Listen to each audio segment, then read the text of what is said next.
안녕하십니까. 헥사곤 민진입니다. 이번 영상에서는요, 워크앤시로 오축 가공을 어떻게 하는지, 그리고 오축이란 과연 어떤 의미로 정의가 되어 있는지에 대해서 잠깐 이론적으로 설명을 드리는 영상입니다. 교재를 갖고 계신 분들은 첫 번째 페이지인 1번 오축 개요 페이지를 보시면 되고요. 교재가 없으신 분들도 지금 제가 교재를 이미 띄워놨기 때문에 보시는데 크게 어려움이 없을 거라고 생각이 됩니다. 그러면 우리 오축의 개요 그리고 다축 가공이란 어떤 건지 한번 설명을 해드리도록 하겠습니다. 다축 가공, 공구축 혹은 테이블이 특정 각도로 tilting하여 가공하는 가공법으로 흔히 다축 가공이라고 표현합니다. 라고 적혀 있습니다. 즉, 일반 3축 가공에서요, 가공할 수 없는 언더컷 형상이나 항공기, 이런 복잡하고 다양한 형상을 가공하기 위해서 쓰는 가공법이라고 보시면 됩니다. 가공 방식에 따라서는 오면 가공, 그 다음에 3+2축 가공, 그 다음에 연속 5축 가공으로 같이 표현이 되고요. 가공 장비에 따라서 구현되는 가공법의 차이가 있습니다. 간단하게 설명을 좀 드리자면요. 일반 3축 가공은 X, Y, Z 이렇게 3축으로만 이루어져 있는데 5축 가공이라고 한다면 이 세 개의 회전축을 접목해서 사용을 하실 수가 있습니다. 즉, X 방향 쪽으로 회전하는 거는 A축이라고 부르고요. Y 방향으로 회전하는 거는 B축, 그 다음에 Z축이 회전하는 거는 C축이라고 정의를 하고 있습니다. 그래서 5축 가공에 우리는 AC 타입이다 혹은 BC 타입이다 라는 말을 많이 들어봤을 겁니다. 즉, 5축은요. X, Y, Z 플러스 AC, OR, BC로 이루어진 장비라고 보시면 되겠습니다. 그러면 가공 방식에 따른 구분이 되어 있는데요. 첫 번째, 오면 가공입니다. 오면 가공은요, 육명체 형상을 바닥면을 제외한 나머지 5층면을 한 번의 셋업으로 가공하는 방법이라고 정의가 되어 있는데요. 이게 무슨 말이냐면 이쪽 바닥부는 우리가 장비에 고정이 되어 있고요. 우리가 가공할 수 있는 부위는 1번 면, 2번 면, 3번 면, 4번 면, 그리고 마지막 윗면인 5번. 자, 이렇게 5개의 면을 가공하는 거 우리는 오면 가공이라고 정의를 합니다. 그래서 이 오면 가공은요, 한 번의 셋업을 통해서 제품의 5면까지 가공이 가능하고요. 셋업이 한 번밖에 되지 않기 때문에 세팅의 시간이 감소할 수 있습니다. 또한 필요한 지그를 감소를 시킬 수 있어서 품질에 대한 향상을 얻을 수 있습니다. 자, 두 번째 가공 타입은요. 위치 결정 5축 가공, 즉 3+2축 가공이라고 하는 가공법입니다. 3+2축 가공은요. 대체적으로 복잡한 그리고 가공 평면을 가진 형상을 가공하기 위한 가공 방법인데요. 두 개의 회전축, 제가 아까 설명드렸던 AC, OR, BC는 작업 평면의 위치 정의를 위해서만 사용이 되고요. 스핀들은 즉 공구의 축 방향, 공구 축은 작업 평면의 수직 방향으로 가공이 진행됩니다. 그 말은 해당 우리 이미지를 잠깐 보면요. 이렇게 생긴 형상이 있습니다. 그 다음에 Z축. 원래 3축으로 이렇게 가공을 하고 있었어요. 근데 이 부분을 가공한다라고 했을 때 그러면 저희는 장비에서 이런 식으로 틸팅을 시키고요. 그 다음에 공구는 원래 3축 방향인 이 방향에서 가공을 하게 됩니다. 이게 3+2축입니다. 그래서 이 3+2축 가공 같은 경우는요. 공구 길이 확보에 용이해서 짧은 절삭 공구로 가공이 가능하고요. 그렇기 때문에 공구에 대한 수명이 늘어날 수 있습니다. 또한 장비가 자동으로 틸팅이 되는 거기 때문에 셋업 시간을 감소할 수 있고요. 세팅 오류에 대한 방지 효과가 있습니다.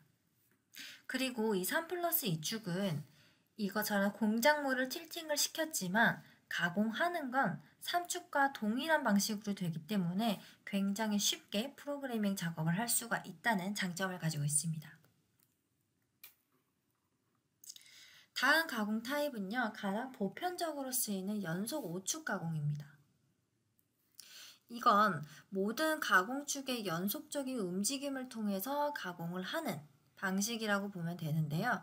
언더컷, 곡면, 형상이 구애받지 않는 가공, 즉 자유도가 굉장히 높은 가공법이라고 볼 수 있습니다.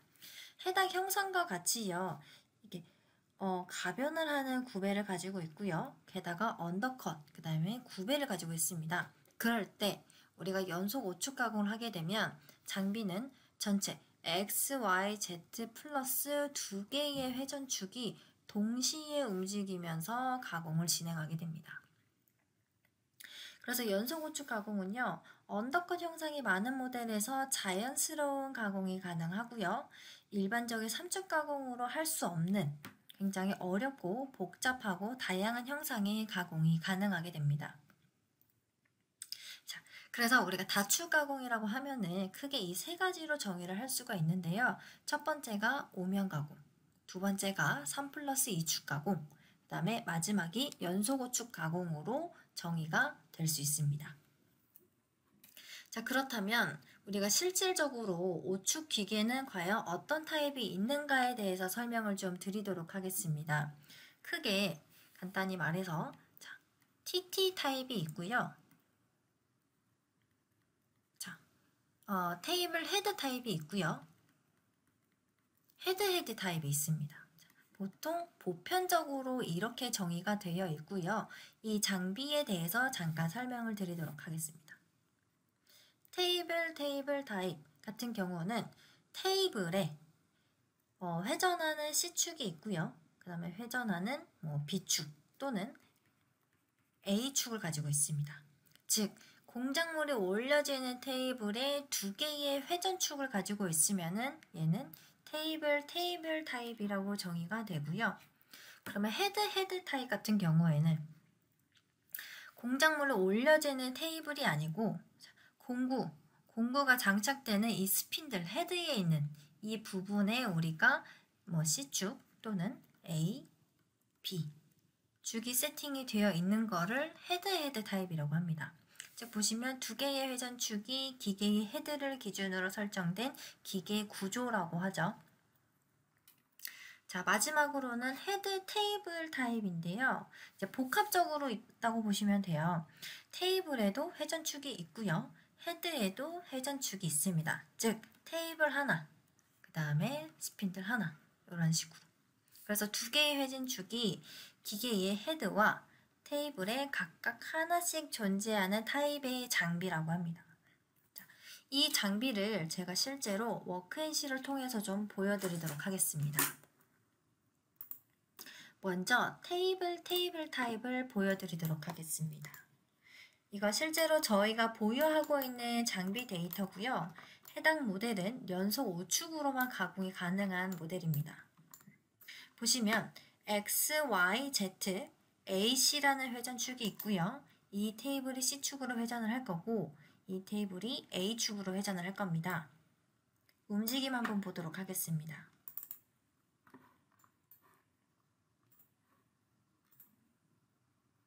자, 보시면 장비는 테이블 장비고요.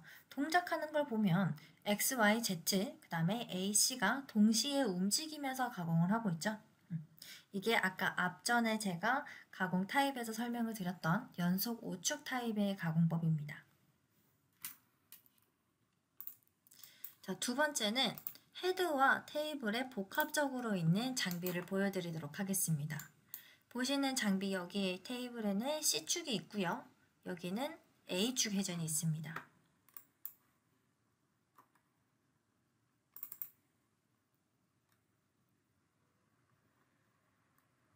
자, 툴패스 시뮬레이션 한번 보여드리도록 하겠습니다. 지금 이 부분은 그냥 3축으로 가공이 되고요. 자, 보시면 헤드가 틸팅이 되고요. 그 다음에 테이블이 회전되는 걸 보실 수 있습니다. 이렇게 헤드와 테이블에 각각의 하나씩 회전축을 갖고 있는 거는 헤드 테이블 장비라고 보시면 되고요. 마지막으로 헤드 타입의 장비를 보여드리도록 하겠습니다. 자, 보시는 것처럼 테이블에 그냥 장비를 공작물을 세팅하는 구간이고요. 회전축은 헤드에 2개가 달려있는 걸 보실 수 있습니다.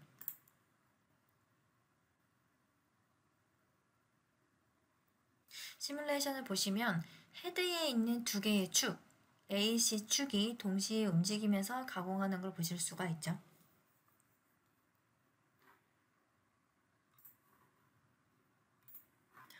이렇게 장비는 크게 3가지로 나누어서 테이블 타입, 헤드 타입, 헤드 테이블 타입 3가지로 나누어져 있고요.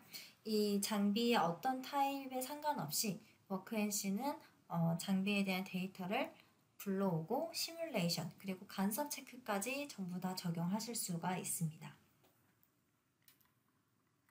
자, 그럼 다음으로는 5축 가공에 관련된 컨트롤러 코드를 좀 설명을 드릴 건데요. 이 부분은 좀 굉장히 중요한 부분이니까 꼭 기억을 하셔야 추후에 5축 가공할 때 그리고 5축 가공에 대한 NC 데이터를 봤을 때 좀 편하게 사용을 하실 수가 있습니다. 가장 중요한 개념이 이제 공구 선단점 제어가 있는데요. 이 공구 선단점 제어는 보통 우리가 TCPC라고 부르기도 합니다. 자, 이게 뭐냐면 이제 공구가 틸팅을 할 때요. 자, 기본 3축 공구가 이렇게 딱 물려 있습니다. 자, 거기서 이 TCPC라는 게 없다. 그러면 회전 기준이 이렇게 될 거예요. 이렇게 공구가 틸팅이 됩니다. 자, 근데 공구 선단점 제어라고 했습니다. 자, 그러면 이 끝이 제어가 되는 코드가 이제 사용이 됩니다. 그렇게 틸팅을 할 때 그러면 공구 틸팅이 이렇게 됩니다.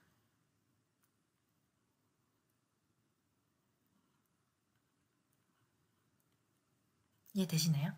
이게 TCP가 없는 거, 이게 TCP가 있는 거. 그래서 이 선단점 제어라는 게 굉장히 중요해요. 이 선단점 기준으로 공구가 틸팅이 되는 걸 정의하는 거. 그거를 저희가 TCPC라고 하고요. 컨트롤러에 따라서 붙는 코드도 다릅니다. 자, 하나, G43.4, 하이덴하임, 지멘스 이런 식으로 컨트롤러마다 코드가 다르고요. 이거는 여러분들이 직접 장비를 도입을 하시고 그 다음에 어떤 컨트롤러를 쓰느냐에 따라서 다르게 세팅이 되는 값입니다. 그래서 여러분들이 장비를 사시고 이제 워크앤시에서 5축 가공 도입을 할 거다 라고 하셨을 때 저희에게 장비의 타입 그 다음에 장비가 쓰는 컨트롤러를 말씀을 해주시면 이 부분은 저희가 맞춰서 세팅을 해드릴 수 있습니다. 자, 그 다음에 중요한 개념은 경사 작업 평면이라는 건데요. 이제 위치 결정 5축, 즉 3+2축 작업을 통해서 틸팅된 작업 평면을 지정하고 가공을 진행하는 방식입니다. 즉 다음과 같이 이쪽 경사면을 가공을 한다라고 했을 때요. 그러면 공구가 다음과 같은 Z방향으로 세팅이 될 거고요. 문제는 이 작업 평면을 어떻게 인식을 하냐인데 이것도 컨트롤러의 코드로 인식이 됩니다. 이제 크게 나눠서 화납 같은 경우에는 이 2개의 코드가 필요하고요. 하이덴하임 같은 경우에는 좀 더 많은 사이클 코드가 필요하게 됩니다. 그래서 3+2축에서 이런 경사면을 가공하려고 하면 사실 컨트롤러에서 이런 코드들은 필수적으로 있어야 된다라고 생각하시면 될 것 같습니다. 그러면 지멘스도 마찬가지예요. 그게 저희가 보통 컨트롤러라고 하면 환악이 있고요. 그 다음에 하이덴하임이 있습니다. 그 다음에 지멘스 있는데 환학 보편적으로 많이 쓰는 코드인데요. 쉽게 말해서 G코드로 이루어진 NC 데이터라고 보시면 되고요. 하이덴하인이나 지멘스도 각각의 고유 코드를 부여를 하고 있는 그런 컨트롤러입니다. 그래서 여러분들이 이제 장비를 사실 때도 정말 중요한 것들이 이런 컨트롤러 설정인데요. 장비를 1차적으로 장비를 사시고요. 그 다음에 이제 장비에 맞춘 컨트롤러, 그 다음에 소프트웨어 이렇게 구매를 하는 순으로 가는데 이 소프트웨어는 뭐 워크앤시어 같은 이런 캠 소프트웨어는 여러분들이 갖고 계신 장비와 컨트롤러에 따라서 세팅이 달라지게 됩니다. 네. 그래서 이제 여러분들이 고려를 하셔야 되는 거는 내가 어떤 장비로 가공을 할지, 그리고 어떤 컨트롤러 코드를 사용을 할지, 그리고 어떤 캠 소프트웨어로 데이터를 낼지, 이 세 가지에 대한 조건은 반드시 심사숙고해서 결정을 해주시면 되겠습니다. 자, 그래서 이번 오축 교육 영상에 대해서 이제 첫 번째 영상 제작을 마쳤는데요. 지금 이 부분에서는 제가 따로 워크앤시에 대한 뭐 이렇게 데모를 보여드리거나 혹은 뭐 기능에 대한 설명을 드리진 않았어요. 이제 오축 가공에 대한 첫 번째 영상이기 때문에 여러분에게 다축 가공이 어떤 것이고, 그 다음에 오축 머신은 어떤 종류가 있는지, 그리고 오축 가공을 위해서 우리가 필요한 코드는 어떤 것들이 있는지에 대해서 설명을 좀 드렸습니다. 그럼 다음 영상에서는 실질적으로 워크앤시를 활용을 해서 어떻게 오축 가공을 하는지에 대해서 좀 보여드리도록 하겠습니다.